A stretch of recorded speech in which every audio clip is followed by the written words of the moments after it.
Hi, my name is John Taylor. I'm the band director at Headland High School. This evening we'll be talking about leadership success. Well, what is a leader?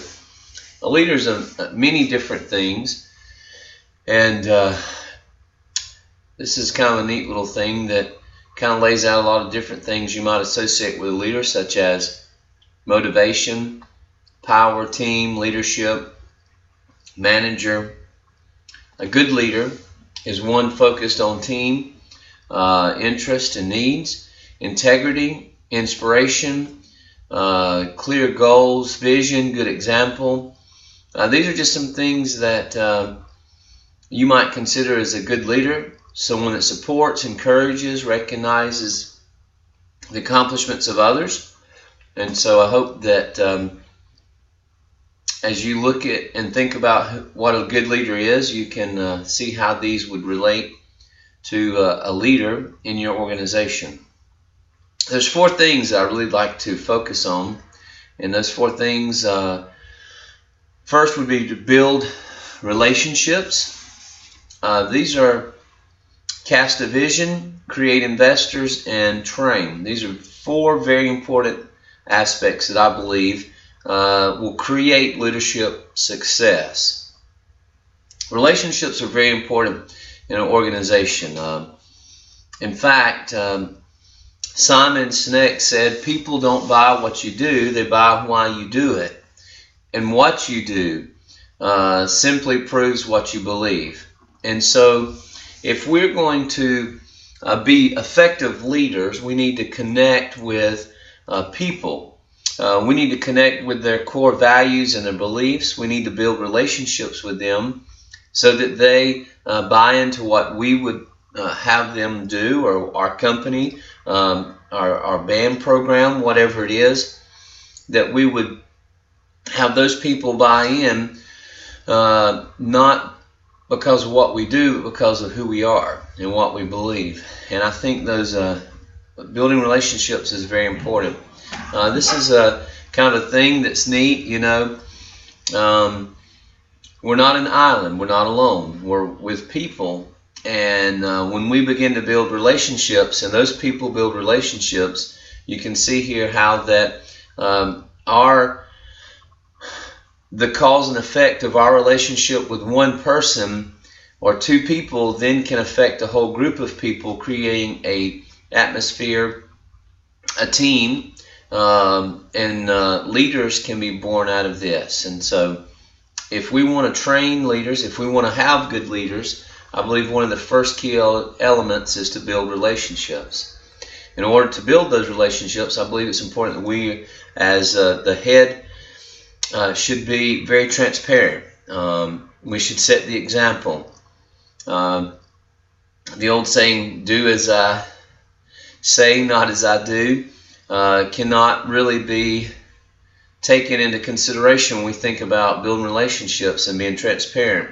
We must set the example, and those people that follow, when they see that we have good character, and when we have good morals and good values, and that we believe in them and they believe in us, and we have this trust factor that's established because of our relationships, then people tend to follow.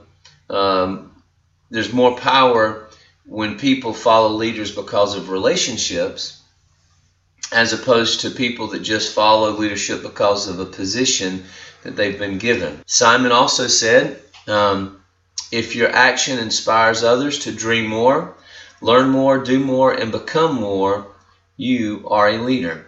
And so the only way that we can inspire people is through relationships. When we are able to connect with them, then we're able to inspire. We're able to help them dream more, learn more, and to become more. Ken Blanchard said the key to successful leader today, or the key to successful leadership today, is influence, not authority. And that goes back to that relation. When we have a relationship with those around us, and they have a trust in our ability, and they believe in what we're doing, then there's going to be more success there than if they just follow us because we're the boss, or we've been told we're the head guy. And so one of the key things to successful leadership, I believe, is building relationships. The other thing is, I believe it's important that as leaders, once we have those relationships in place, and hopefully they will catch on to a vision that has been presented.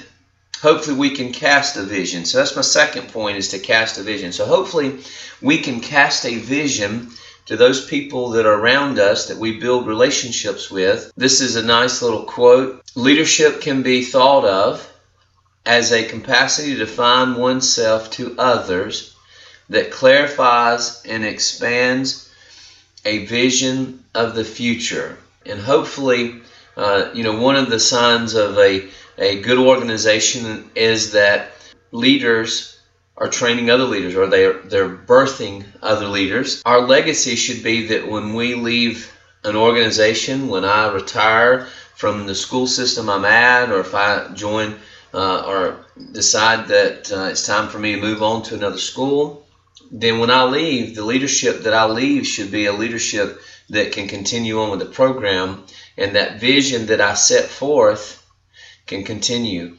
And so I think it's very important that we cast a vision because it defines who we are, and it clarifies our intentions, and other people, when they grasp that, then they can follow along and join with us, and great things can take place. So John C. Maxwell says a leader's attitude is caught by his or her followers more quickly than his or her actions. And so this has to do with casting that vision, that those core values that we have within us, that we present to those people around us through relationships. They see our vision, and it doesn't matter what we do as far as outward acts. If our inward vision and attitude and our goals do not line up with that outward appearance, then there's a deception there, and then people tend not to follow. But when people look at us as leaders and they see an attitude that aligns with our outward actions, an attitude that presents a clear vision, then people will follow, and they will follow with those actions to better help us become a successful organization. They will have that buy-in that they need. When we have a clear vision, then we have a clear goal. And so you'll see in this little clip the goal, and it's kind of humorous too. So I hope you enjoy this.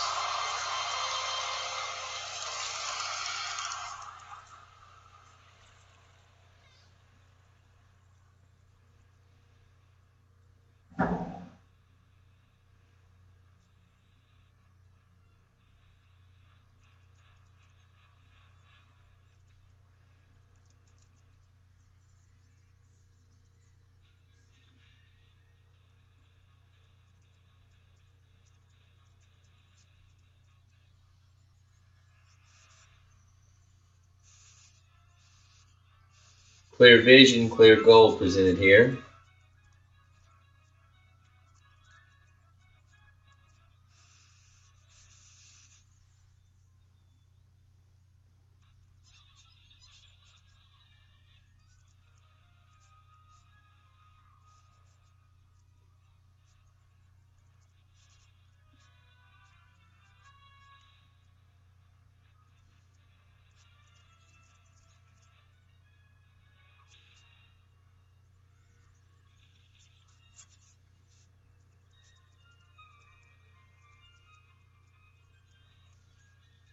In that little video, the leader was a very important key element. They had the vision and the goal, but they were not just standing back watching, but they were very much involved. Which leads me to my third point, that we need to be creating investors. I think in our society today, we have a generation of people that want a job, and they want to make a lot of money, but a lot of times they don't want to invest. And what I mean by that is that investors are people that they give everything they have because they believe in a cause, not because of something that they're getting back. An employee that takes on a job who invests is one that takes it on a job or a position and says, this company is my company. I own this company. And then I'm going to treat it as if I am the owner. And so then, therefore, they put forth the effort that it takes to accomplish the goals, and they don't just punch a time card. Sir Richardson said it takes the boldness of to invest in initiatives of uncertain potentials, but it is out of such support that some of the greatest discoveries have been made. You know, sometimes we have to take chances, and we as leaders have to not only create investors, we have to invest in people. And when we invest in those people, and we form relationships and bonds and cast that vision, and we begin to train them and teach them, they catch on, and they're going to take on more than just become an employee or become a band member or become they're going to have ownership. And when they take ownership, there's pride. And when there's pride, then jobs are done well. Pay's important, but it's not the most important thing. It's a job well done, a satisfaction of knowing that they've contributed to the company as a whole. And I think there's a need in our society today. I think people want to invest, but they don't know how sometimes. So it's up to us to help give them the boldness to invest in those things that sometimes seem uncertain, but in the end they have the greatest rewards and the greatest discoveries.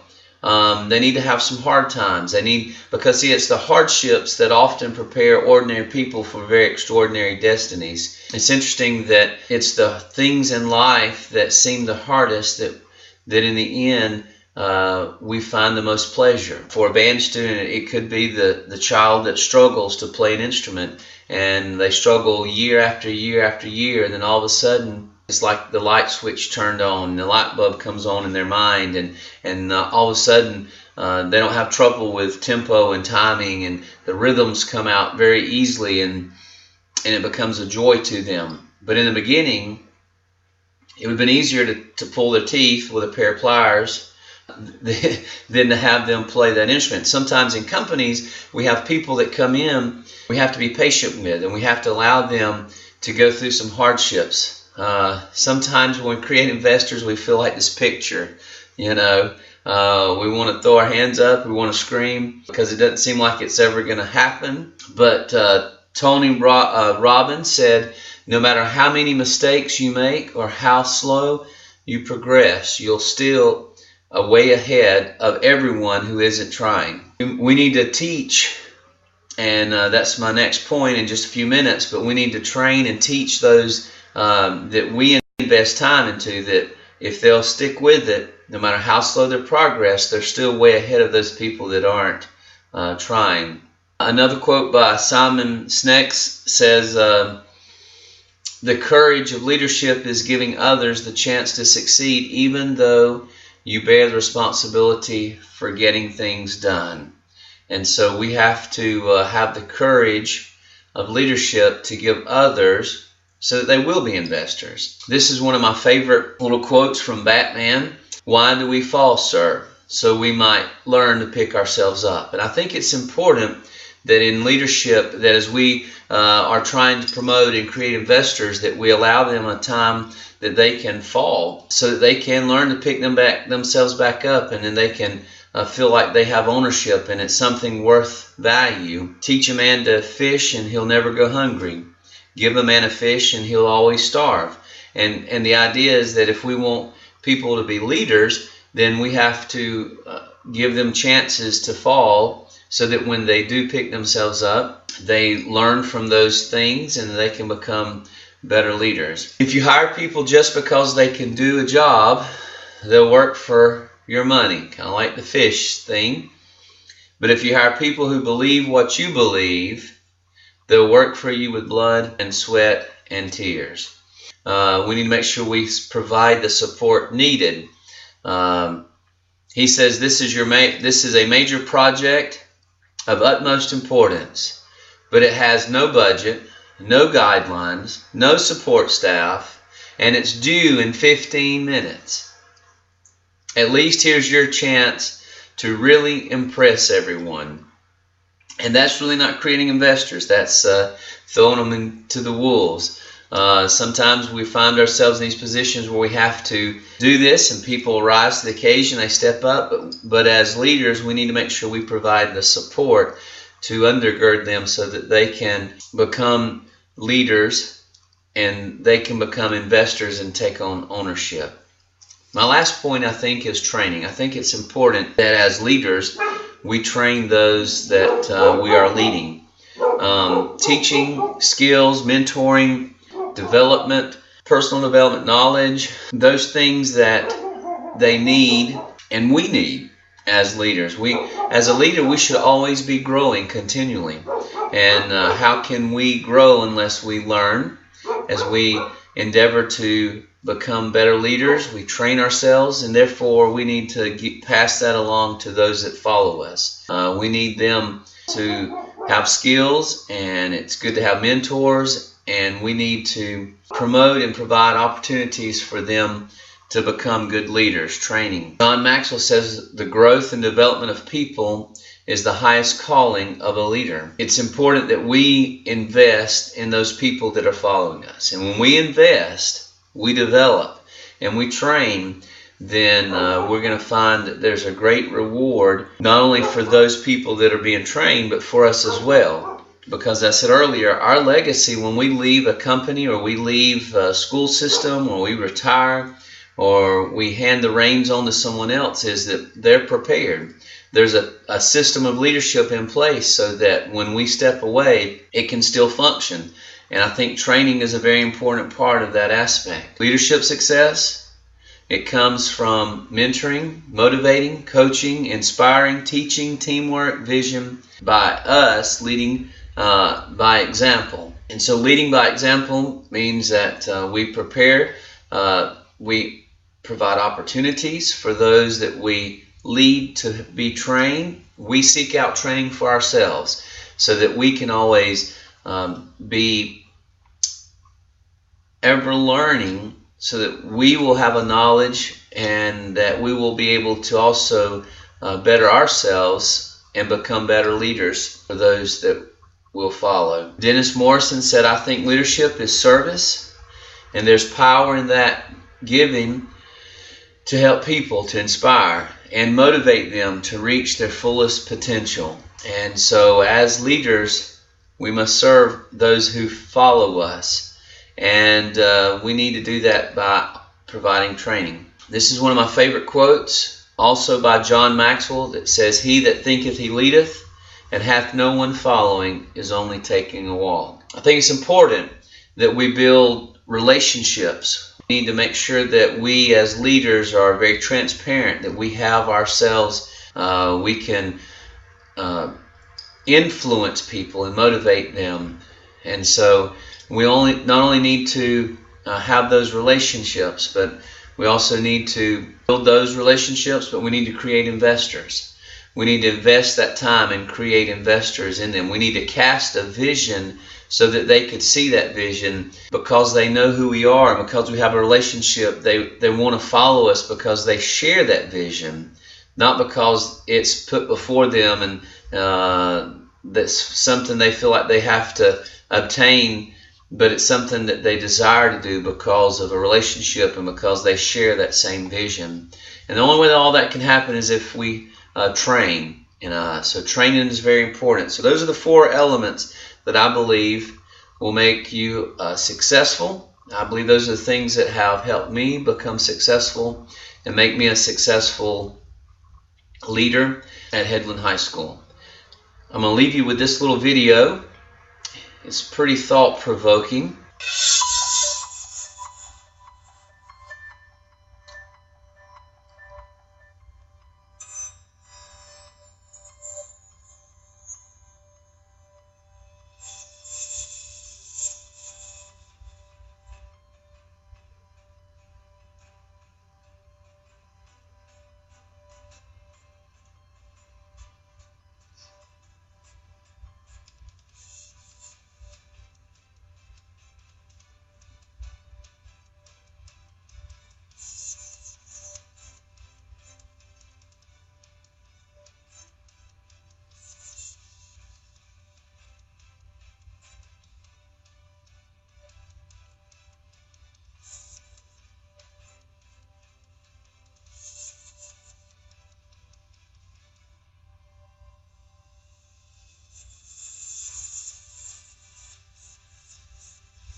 What kind of leader will you be? I hope you've enjoyed our little time we've had together. I hope you've had some insight. I hope that you will try to build some relationships, create some investors, cast a vision, and I hope that you'll have a positive influence as you train those around you. If you have any questions, please don't hesitate to contact me, and I'll be glad to speak with you further about some things that I found that have created a successful leadership program at Headland High School.